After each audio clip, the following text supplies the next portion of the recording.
وہ بھی اس محبت کا ایک گلدستہ لے کے آتا ہے. پھر صبح و شام فرشتے جو آتے جاتے ہیں ان کے ساتھ بھی باقاعدہ ہر ولی کی محبت کا ایک پیغام ہوتا ہے. اس کے علاوہ مختلف لمحات اور اوقات میں اللہ کی اذن سے خوشیوں کا نزول ہوتا ہے. ولی کی محبت ساتھ ہی آ جاتی ہے. لہذا یہ کسی کی غلط فہمی ہوگی کہ ولی کی محبت کو ہم روکیں گے تو رک جائے گی. رب کعبہ کی قسم ہے یہ تحریک فرش زمین سے نہیں چلی, یہ تو اشبری سے چل کے آئی ہے. لہذا قیامت آ جائے گی, ولی کی محبت کے نقش کو کبھی بھی مٹایا نہیں جا سکے گا.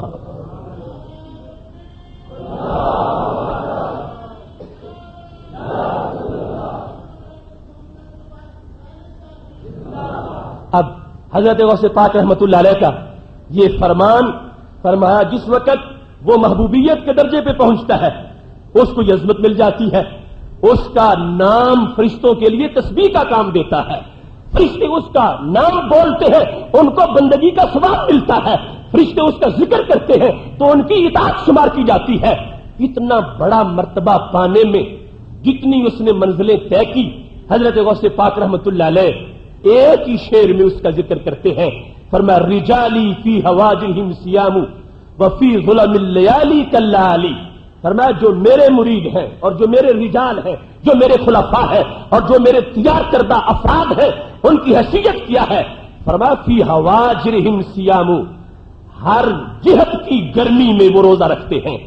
ہر طرح کی جب خواہش بڑھتی ہے اور بندے کو وہ خواہش مجبور کرتی ہے, میرا مرید ڈٹ کے خواہش کے خلاف کھڑا ہو جاتا ہے, اللہ اس کو بھی اپنا قرب عطا فرما دیتا ہے. حواجر اور سیام اس کا ابتدائی معنی یہ ہے کہ شدید گرمی کے اندر روزہ رکھنا, جبکہ بار بار چاہت ہو پانی کی اور پھر بھی بندہ روزہ رکھے اور روزے میں ناغہ نہ کرے. رمضان کے علاوہ بھی وہ اتنا روزے دار ہے کہ اس کے لیے شدید تپش کے باوجود بھی اپنی خواہش کو دبا کے اس نے روزہ رکھا ہوا ہے. اور حضرت غوث پاک رحمت اللہ علیہ کے یہ الفاظ جو حواجر کے لحاظ سے جو عمومیت میں دلالت کر رہے ہیں, تو آپ کا مطلب یہ ہے جس طرح انسانی نفس کو پانی کی طلب ہوتی ہے, ایسے ہی اس کی کچھ اور شہوتیں ہیں. جہاں یہ پانی کے سوا کچھ اور چاہتا ہے. کچھ شہوتیں اس کے کان کے لیے ہے, کچھ اس کی آنکھ کے لیے ہے, کچھ اس کی ناک کے لیے ہے, کچھ اس کے ہاتھ کے لیے ہے, کچھ اس کے قدم کے لیے ہے. فرمایا میرا مرید وہ ہے اور میرا تیار کردہ ولی وہ ہے کہ جس کو میں نے یہ حوصلہ دیا ہے, اگر اس کے سامنے کوئی حرام منظر آنکھوں کے سامنے آ جائے, میرا رجال میں سے جو میرا مرید ہے وہ اپنی آنکھ کو روزے دار رکھتا ہے. اگر اس کو اس بازار میں گزرتے ہوئے کئی گھنٹے لگ جائیں, وہ اپنی ایک آنکھ سے ایک منٹ کے لیے بھی غیر محرم کی طرف دیکھنے والا نہیں ہوتا. اس کا روزہ پوری زندگی مکمل رہتا ہے. اس کا کان بھی روزہ دار رہتا ہے, اس کی آنکھ بھی روزہ رکھتی ہے, اس کے ہاتھ بھی روزہ رکھتے ہیں. فرمایا یہ ہمارے ہاں ولایت کا درجہ ہے اور یہ تقوی کا معیار ہے. محض ایسے ہی تو اللہ کے دربار میں چرچے شروع نہیں ہو جاتے.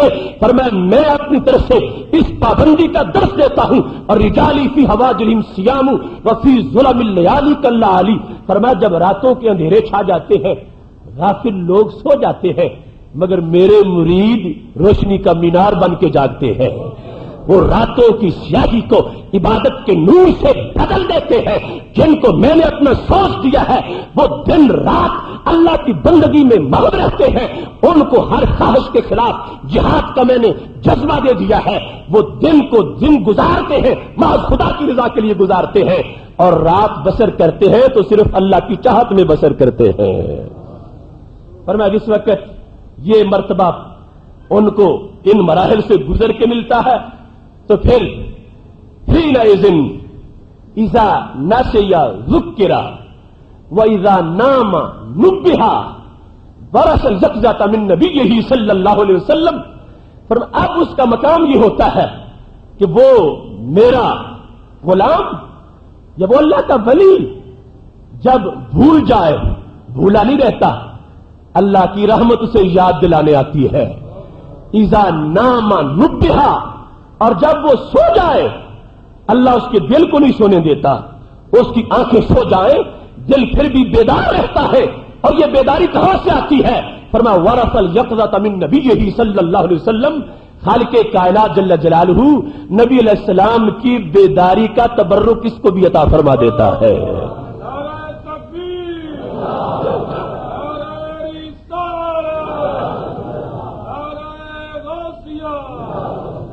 محتشم سامعین حضرات، خود اس مقام پر بخاری شریف کی حدیث حضرت غوث پاک رحمۃ اللہ علیہ نقل کرتے ہوئے فرماتے ہیں کہ محبوب علیہ السلام کا فرمان ہے، تنام عینای ولا ینام قلبی، میری آنکھیں سوتی ہیں دل بیدار رہتا ہے. اگرچہ یہ بیداری تو خاص بیداری ہے، لیکن اس کا عکس جو ہے وہ اولیاء کرام کو من بجا حاصل ہو جاتا ہے. حضرت غوث پاک رحمۃ اللہ علیہ فرماتے ہیں اب اس کی حیثیت یہ ہوتی ہے آنکھیں بند ہو پھر بھی دیکھ سکتا ہے، کان بند ہو پھر بھی سن سکتا ہے. اللہ تبارک و تعالی اس کو ہمہ جہت بیداری عطا فرما دیتا ہے. اور اس بیداری کے پھر اثرات کیا ہوتے ہیں؟ فرمایا ولو القیت سری فوق نار لخمدت وانتفت من سر حالی ولو القیت سری فوق میت لقام بقدرت المولا تعالی بلاد اللہ ملکی تحت حکمی ووقتی قبل قلبی قد صفالی نظرت الى بلاد اللہ جمن کخردلۃ علی حکم اتصالی. فرمایا یہ جو راز پھر روحانیت کا بندے کو مل جاتا ہے اتنا عظیم ہوتا ہے، اگر پہاڑ پہ ڈالے تو ریزہ ریزہ ہو جاتا ہے، سمندر پہ پھینکے تو اس کا پانی خشک ہو جاتا ہے، آگ پہ ڈالے تو وہ بچ جاتی ہے، اور مردے پہ ڈالے تو وہ زندہ ہو جاتا ہے.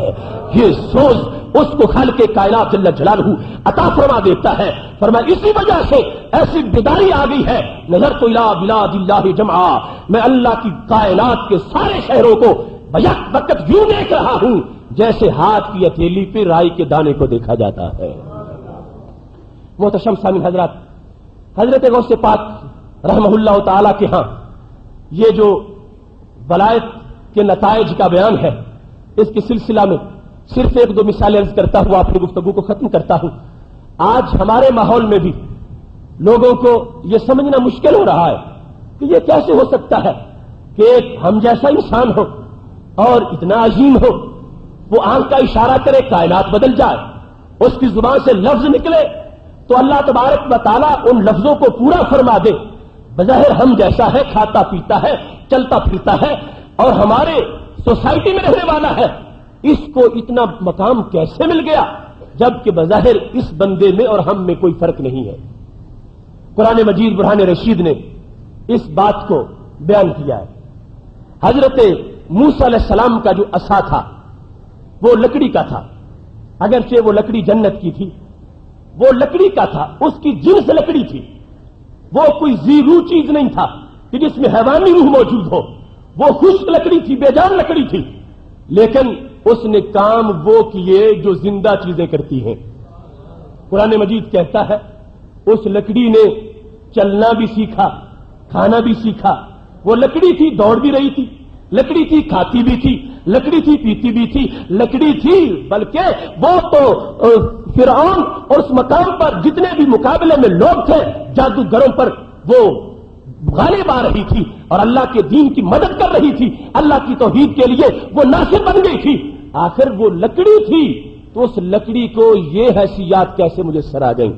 نہ تو اس میں روح تھی، نہ اس میں احساس تھا. وہ کیسے چلنے لگی، کیسے پھرنے لگی، کیسے دوڑنے لگی، کیسے غالب آنے لگی، کیسے اس نے اللہ کے دین کی مدد کی؟ حضرت امام راضی رحمۃ اللہ علیہ فرمانے لگے بس بات یہی ہے، اللہ کے کلیم کے ہاتھ میں وہ لکڑی تھی اور اللہ کے کلیم طور پہ موجود تھے. جب خالق کائنات جل جلالہ نے گفتگو کی ہے وما تلک بیمینک یا موسیٰ، موسیٰ وہ تمہارے ہاتھ میں، دائیں ہاتھ میں کیا ہے؟ یہ قانون ہے ہر زبان کا کہ جب کسی سے گفتگو کی جائے اور اشارہ کیا جائے، کسی چیز کی طرف اشارہ کیا جائے، یعنی اس میں اشارہ بولا جائے تو ادھر توجہ بھی کی جاتی ہے. جس وقت تم گفتگو کرتے ہوئے یہ کہتے ہو تو اس چیز کی طرف اشارہ بھی کرتے ہو، چہرہ بھی کرتے ہو، وہ کہتے ہو تو ادھر متوجہ بھی ہوتے ہو. تو خالق کائنات جل جلالہ نے جب تل کا لفظ بولا تو اللہ کے جمال کی تجلی اس لکڑی پہ جا گری. کلیم سے ہم کلام ہیں، کلیم وہ تمہارے ہاتھ میں کیا ہے؟ تل کا. جب یہ لفظ بولا تو خالق کائنات جل جلالہ کے جمال کی ایک تجلی اس لکڑی پہ جا گری. اور یہ یاد رکھیں اگرچہ اللہ تبارک و تعالی تو ویسے ہی ہر طرف اس کی تجلیاں ہیں، کوئی یہ سوال نہ اٹھائے کہ اس سے تو کوئی چیز چھپی ہوئی نہیں، ہر چیز پر اس کا جمال پڑ رہا ہے۔ یاد رکھیں قرآن مجید کہتا ہے نحن اقرب الیہ من حبل الورید، خالق کائنات جل جلالہ ویسے تو شاہ رگ سے بھی قریب ہے، لیکن فرماتا یہ ہے ان اللہ مع الصابرین، میں صبر والوں کے ساتھ ہوں۔ جب شاہ رگ سے بھی قریب ہے تو پھر صبر والوں کو خاص کرنے کی ضرورت کیا ہے؟ جب وہ کافر کی شاہ رگ سے بھی قریب ہے تو یہ کیوں فرماتا ہے واللہ مع المحسنین، اللہ محسنین کے ساتھ ہے؟ تو پتا چلا ایک ہے وجود کے لحاظ سے ان چیزوں کے لیے معیت، اور ایک ہے نظر رحمت، ایک ہے نظر شفقت۔ اگرچہ وہ موجود ہر جگہ ہے مگر پیار سے کسی کسی کو دیکھتا ہے، اگرچہ اس کی تجلی سے کوئی چیز چھپ بھی نہیں سکتی مگر پیار سے تجلی کسی کسی پہ ڈالتا ہے۔ تو یہاں پر جس وقت جمال کی تجلی اس لکڑی پہ جا گری تو کیا نتیجہ نکلا؟ اگرچہ بے جان تھی مگر اب اس کی کیا مجال، اللہ کے جمال کی تجلی پڑے اور اس میں روح نہ آئے۔ روح ہے کیا؟ اگر اللہ کی تجلی سے آ نہیں سکتی تو پھر کس چیز سے آئے گی؟ وہ تجلی لکڑی میں پڑی ہے، لکڑی لکڑیوں سے ممتاز ہو گئی ہے، وہ کھاتی بھی ہے، پیتی بھی ہے، حرکت کرتی ہے، دوڑتی ہے، غالب آتی ہے، وہ اللہ کے اذن سے مشکل کشا بن گئی ہے۔ اس سے لکڑیوں نے کبھی یہ حسد نہیں کیا تو بھی لکڑی ہے ہم بھی لکڑیاں ہیں، ہم کچھ کر نہیں سکتی، تو کیسے دوڑ سکتی ہے، تو کیسے کھا سکتی ہے، تو کیسے پی سکتی ہے۔ اگرچہ جنس دونوں کی ایک ہے مگر نسبت میں دونوں میں فرق ہے۔ نسبت کے فرق کے لحاظ سے اس لکڑی کو اللہ نے جب اپنا جمال عطا فرما دیا وہ لکڑی لکڑی ہو کے لکڑیوں سے ممتاز ہو گئی۔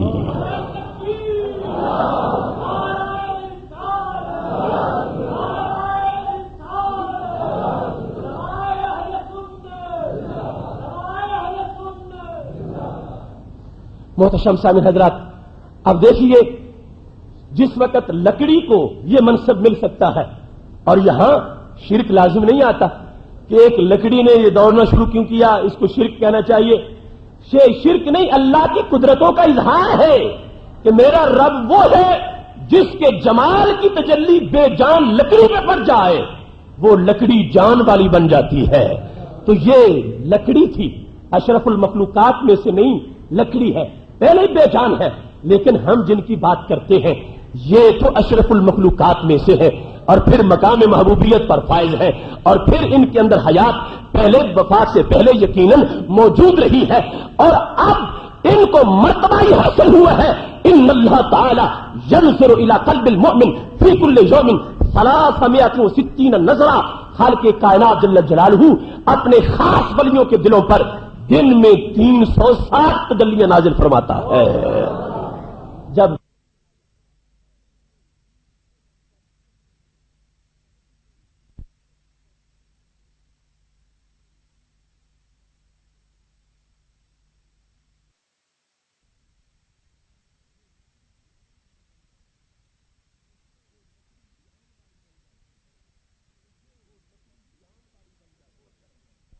وہ لکڑی جان والی بن جاتی ہے، تو یہ لکڑی تھی، اشرف المخلوقات میں سے نہیں، لکڑی ہے، پہلے بے جان ہے، لیکن ہم جن کی بات کرتے ہیں یہ تو اشرف المخلوقات میں سے ہے اور پھر مقام محبوبیت پر فائز ہے، اور پھر ان کے اندر حیات پہلے وفات سے پہلے یقیناً موجود رہی ہے، اور اب ان کو مرتبہ ہی حاصل ہوا ہے۔ ان اللہ تعالی ينظر الى قلب المؤمن في كل يوم 360 نظرہ، خالق کائنات جل جلالہ اپنے خاص ولیوں کے دلوں پر دن میں 360 تجلیاں نازل فرماتا ہے۔ جب بے جان لکڑی پہ ایک تجلی گرے اس کی اتنی حالت، اتنی اس میں عروج آ جائے، اتنی تبدیلی آ جائے اور اس کے اتنے مناسب بڑھ جائیں تو اللہ کا ولی اشرف المخلوقات میں سے ہے، خیر الامت میں سے ہے، اور اتنا بڑا اس کا مقام ہے، اس پر خالق کائنات جل جلالہ ایک تجلی نہیں روزانہ 360 تجلیاں نازل فرماتا ہے، جس کی وجہ سے اب یہ اگرچہ پیکرے خاکی ہے مگر اس کی پرواز افلاکی ہے، جدھر دیکھتا ہے اس کی نگاہ سے ذرے آفتاب بن جاتے ہیں۔ محتشم سامعین حضرات، اب قرآن مجید برہان رشید کے اس مقام نے دعوت فکر دی ان لوگوں کو کہ کم از کم لکڑیوں سے ہی سبق حاصل کر لو،